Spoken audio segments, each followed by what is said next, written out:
Alright guys, we're going to change the shell on these GM remotes. These are for Chevys and your GMCs. Alrighty, we'll start off with the old remote. Take out the emergency key. Use the emergency key. Not the first groove, but the second one. Go in, twist, and push the emergency key a little down. There you go. Should lift up the back cover. Put that to the side.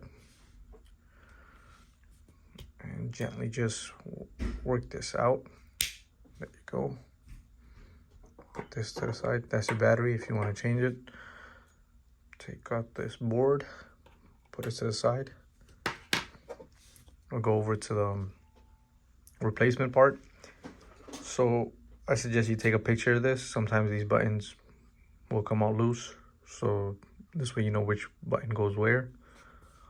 Go ahead and take out the emergency key on this one. Same process. Not the first one, the second one. Go in about that way. Turn.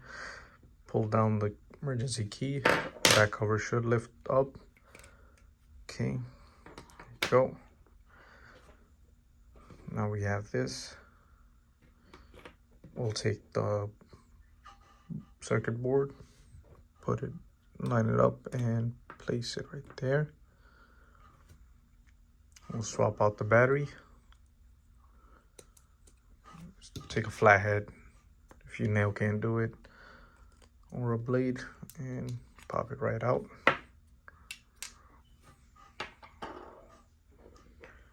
Use this and into the back cover.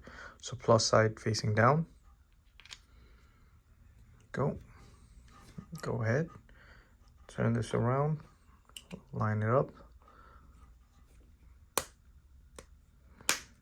and close it up. Put your old emergency key into this new housing, and there you have it.